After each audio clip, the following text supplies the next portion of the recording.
Halo para penonton setia minat film dimanapun kalian berada, bagaimana kabar kalian semua hari ini? Semoga dalam keadaan sehat dan baik-baik saja ya. Di episode sebelumnya kita telah melihat adegan Mudong En yang kepergok oleh seorang ART yang bernama Munaroh, dan Munaroh pun meminta bantuan kepada Mudong En untuk membunuh suaminya. Akankah Mudong En mau menerima permintaan dari Munaroh? Atau ia akan menolaknya? So, sebelum kita memasuki ceritanya, pasang dulu headset kalian, ambil posisi rebahan. Lupakan masalah yang sedang datang, dan selamat menonton sambil melayang.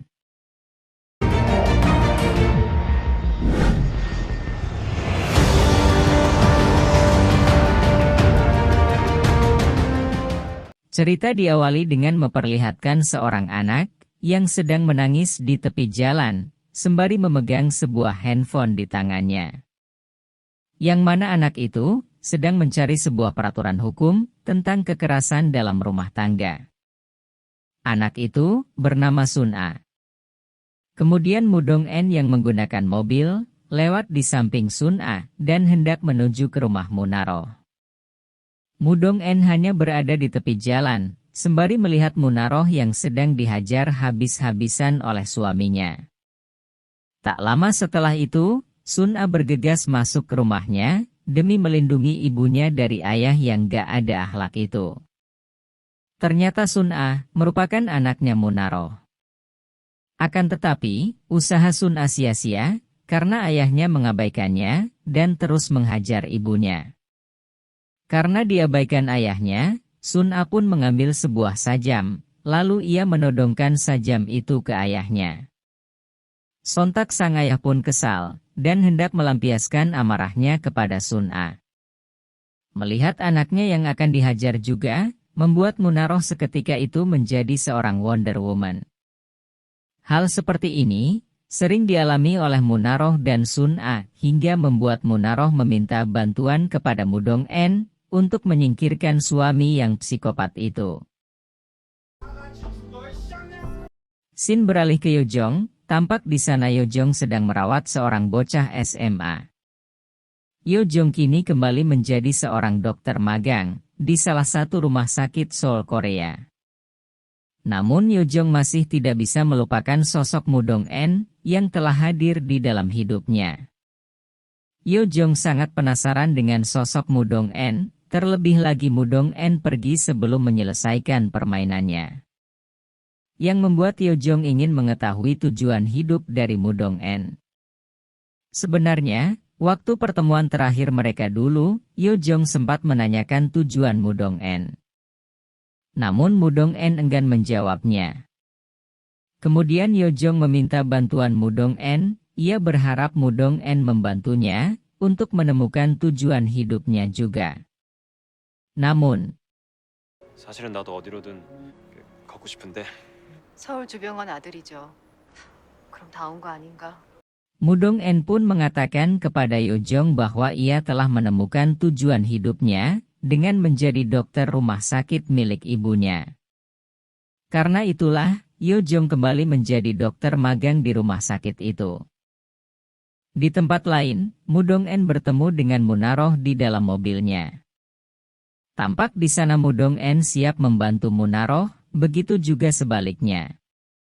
Di sana Munaroh memberikan foto suaminya berserta informasi mengenai suaminya kepada Mudong En. Hal serupa dilakukan Mudong En, di mana Mudong En memberikan foto-foto para psikopat itu kepada Munaroh, termasuk foto Direktur Kim Shin Tae. Mudong En kemudian menyuruh Munaroh untuk mencari informasi terkini mengenai orang-orang yang ia incar. Munaroh pun meminta Mudong En menggajinya dengan upah minimum 8 jam sehari. Ditambah transportasi, makanan, dan biaya lainnya. Lalu Mudong En pun menyanggupi permintaan Munaroh itu dengan syarat urusannya diutamakan terlebih dahulu. 네, 순서는 제 일이 먼저고요. Lalu Mudong En pun menyuruh anaknya Munaroh yang sedang duduk di bangku SMP itu. untuk datang ke stasiun Seoul dan menaiki kereta selama 2 jam setiap akhir pekan. Karena Mudong-en akan memberikan les privat kepada anaknya Munaro. Mudong-en menambahkan bahwa Munaro harus membayarnya dengan upah minimum juga. Munaro pun menyanggupinya. Sebelum mereka berpisah, Mudong-en menyuruh Munaro untuk belajar mengendarai mobil. 운전할 줄 아세요? 아니요. 운전부터 배우세요. Keesokan harinya, Munaro pun ikut kursus mengendarai mobil. Tampak di sana mentornya sangat kewalahan untuk menghandle Munaro. Namun Munaro tidak menyerah, ia memiliki semangat yang tinggi demi mencapai tujuannya. Sementara Mudong-en sendiri mulai memberikan les privat kepada Sun-a di dalam kereta.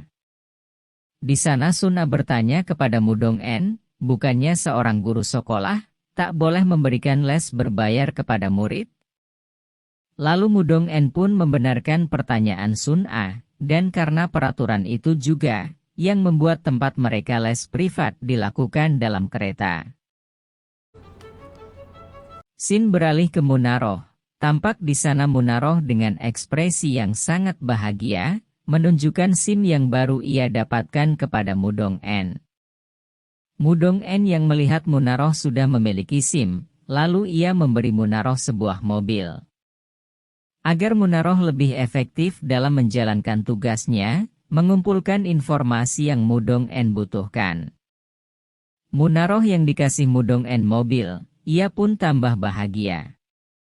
Bahkan ia memeluk Mudong-en, namun Mudong-en yang merupakan seorang wanita yang tak memiliki ekspresi, hanya bisa diam.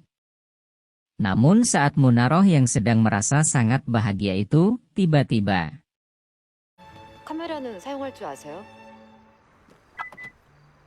Alhasil, Munaro yang mendengar kata kamera, seketika itu ia pun melepaskan pelukannya. Lalu Mudong-en pun mengajari Munaro menggunakan kamera, agar Munaro bisa memfoto atau merekam para psikopat itu. 딸까? 넣고 사진을 찍고.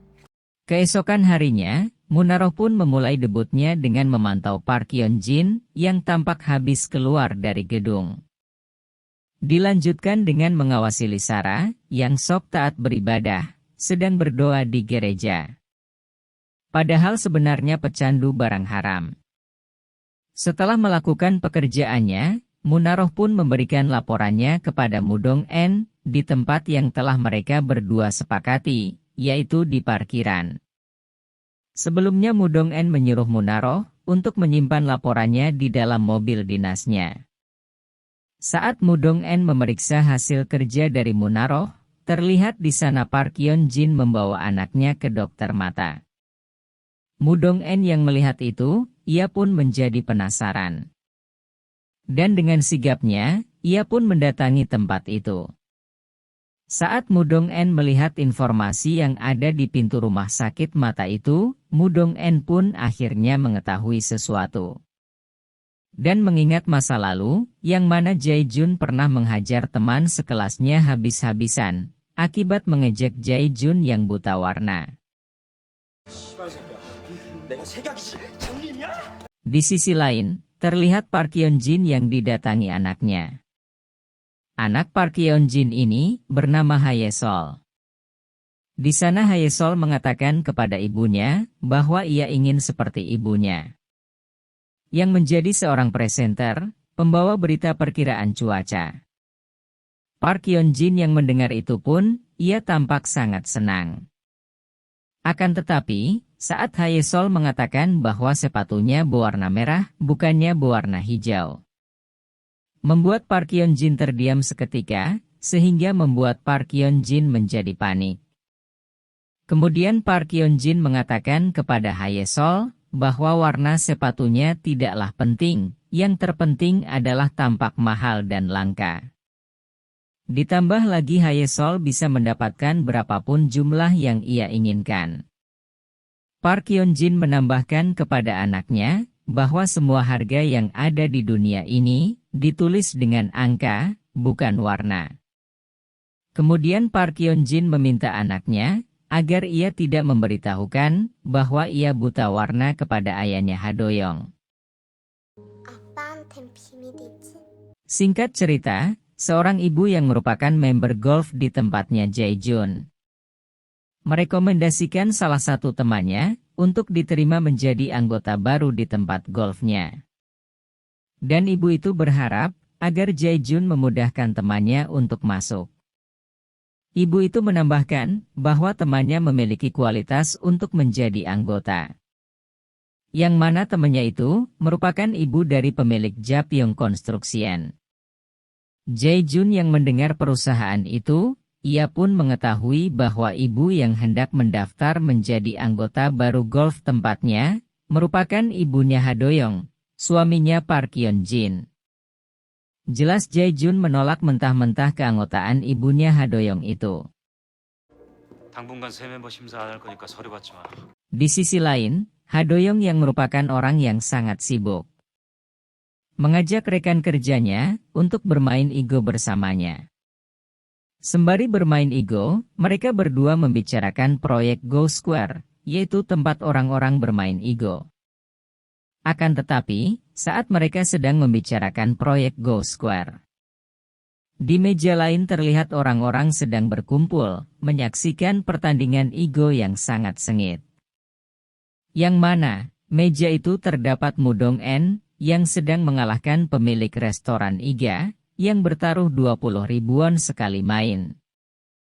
Melihat itu, Hadoyong pun jadi penasaran kepada wanita yang baru ia jumpai itu. Mudong En yang jago bermain Igo, menjadikan Mudong En wanita yang sangat menarik baginya. Terlebih lagi, Mudong En yang meninggalkan permainan dengan wajah tanpa ekspresi. Scene beralih ke Munaroh, tampak Munaroh yang sedang menjalankan tugasnya.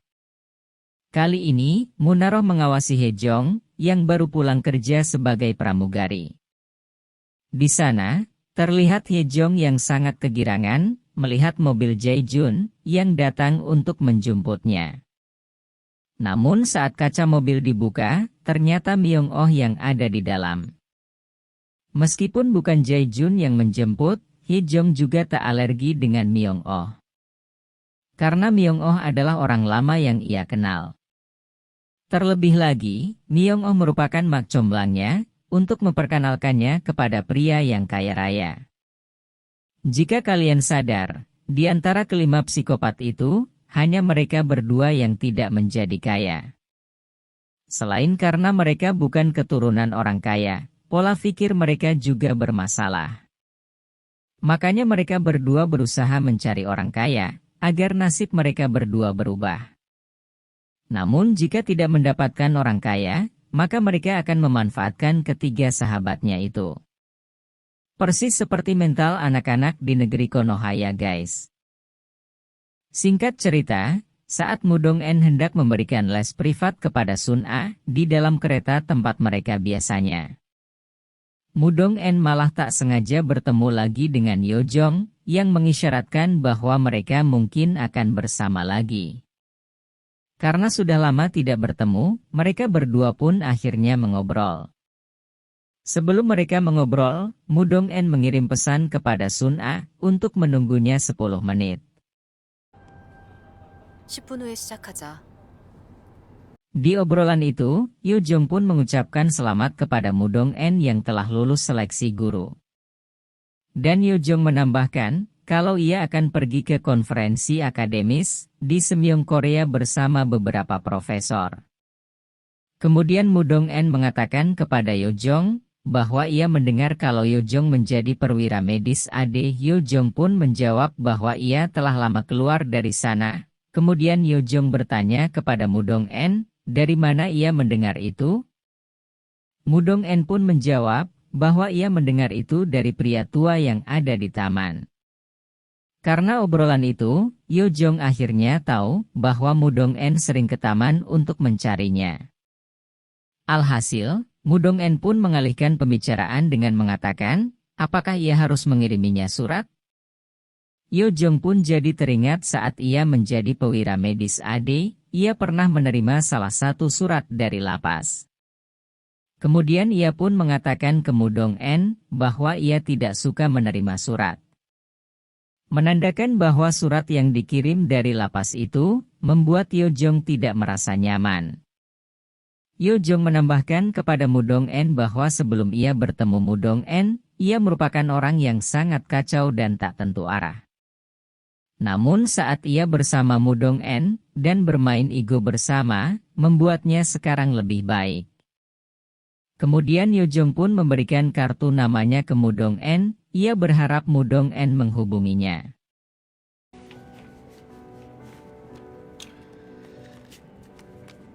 Di malam harinya, Munaroh kembali melaporkan hasil kerjanya kepada Mudong En.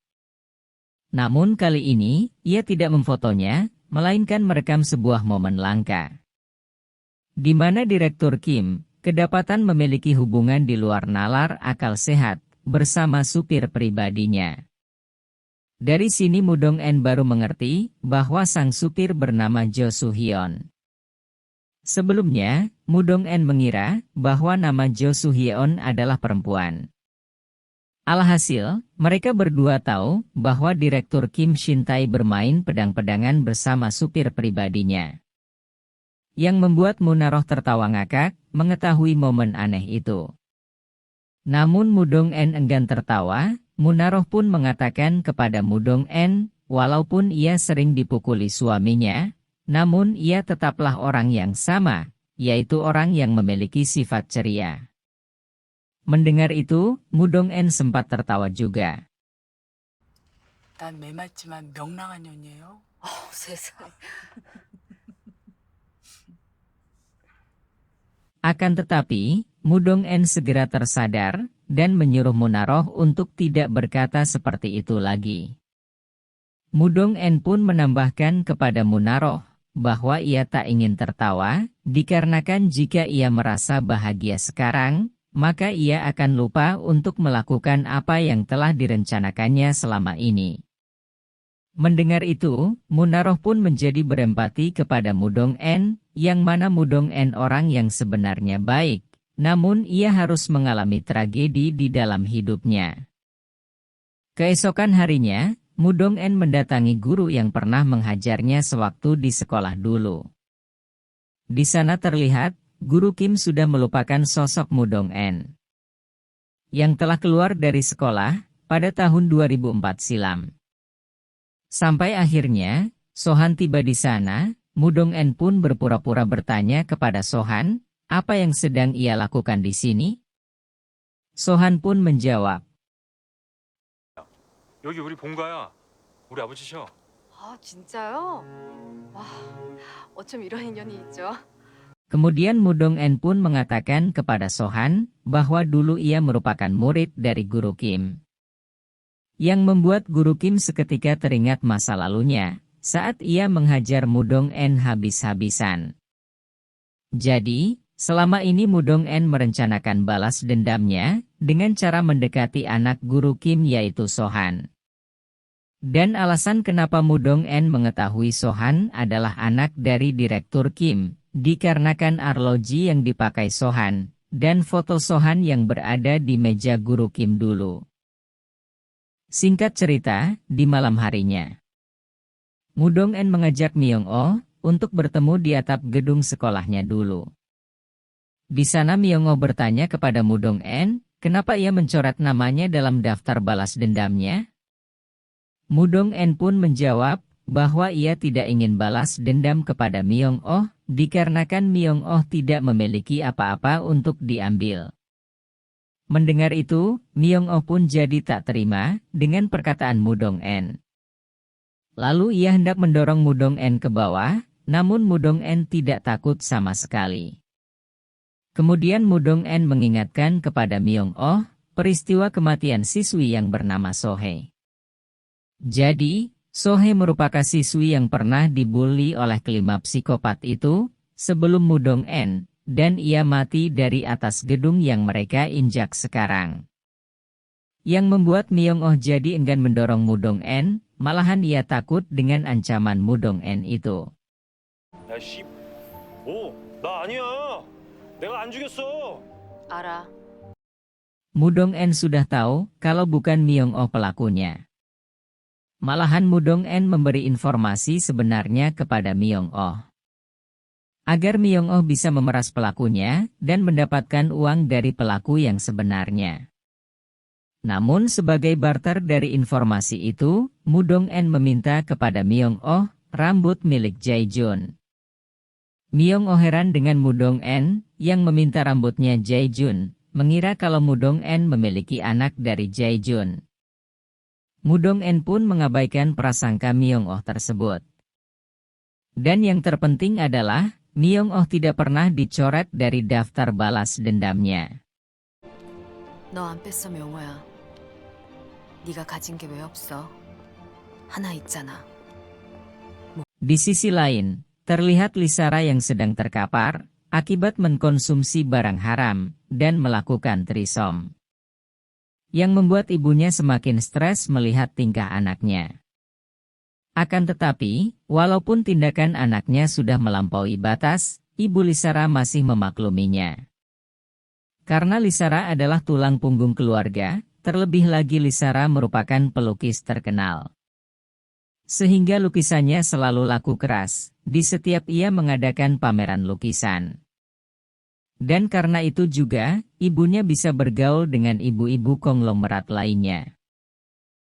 Singkat cerita, Park Hyun-jin mengajak teman-temannya untuk datang ke sekolah. Yang mana Park Hyun-jin akan diberikan penghargaan dari sekolah lamanya itu. Mereka pun bernostalgia di gedung basket itu, dimulai dari Hye-jong yang mencampakkan guru olahraga, sampai aksi pembulian yang mereka lakukan. Akan tetapi, saat mereka sedang asyik bernostalgia, tiba-tiba Mudong-en muncul di hadapan mereka. Yang membuat mereka terheran-heran akan kehadiran Mudong-en di sana. Karena mereka merasa bahwa Mudong-en bukan alumni di sekolah itu.